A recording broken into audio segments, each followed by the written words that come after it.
రాజ్యసభలో ప్రజా సమస్యలపై గలమెత్తుతారని పేరు తెచ్చుకున్న ఆప్ ఎంపీ రాఘవ్ చెద్దాకు సొంత పార్టీ షాక్ ఇచ్చింది. రాజ్యసభలో పార్టీ డిప్యూటీ లీడర్ పదవి నుంచి రాఘవ్ చెద్దాను తొలగించింది. ఆయన స్థానంలో మరో ఎంపీ అశోక్ మిట్టల్ను కొత్త డిప్యూటీ లీడర్గా నియమించింది. ఆప్ డిప్యూటీ లీడర్ పదవి నుంచి రాఘవ్ చెద్దాను తొలగించాలని రాజ్యసభ సెక్రటరియట్కు అధికారికంగా లేఖ కూడా రాసింది. రాజ్యసభలో పార్టీ తరపున మాట్లాడేందుకు చెద్దాకు ఇకపై మైక్ ఇవ్వొద్దని కూడా ఆ లేఖలో స్పష్టం చేసింది. ఇదే ఇప్పుడు చర్చనీయాంశంగా మారింది. పంజాబ్ నుంచి రాజ్యసభ ఎంపీ అయిన రాఘవ్ చెద్దా ఆమ్ ఆద్మీ పార్టీ ఆవిర్భవించినప్పటి నుంచి పార్టీతో అనుబంధం ఉంది. 2012లో ఢిల్లీ లోక్పాల్ బిల్లు విషయంలో అరవింద్ కేజ్రీవాల్తో కలిసి పనిచేయడం ద్వారా ఆయన రాజకీయ జీవితం ప్రారంభించారు. పార్టీలో వేగంగా ఎదిగి జాతీయ అధికార ప్రతినిధి కూడా అయ్యారు.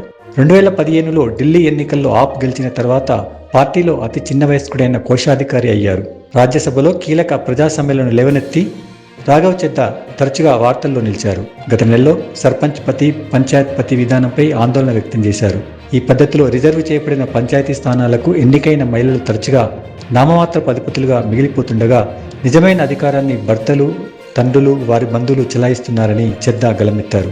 ఇక గిగ్ వర్కర్ల నిరసనల మధ్య ఆ రంగంలోని వారు ఎదుర్కొంటున్న ఒత్తిళ్లు, సవాళ్లను మరింతగా అర్థం చేసుకోవడానికి ఆయన ఏకంగా ఒకరోజు డెలివరీ బాయ్గా కూడా పనిచేశారు. అలాగే 28 రోజుల రీఛార్జ్ ప్లాన్పై కూడా చెద్దా రాజ్యసభలో ధ్వజమెత్తారు.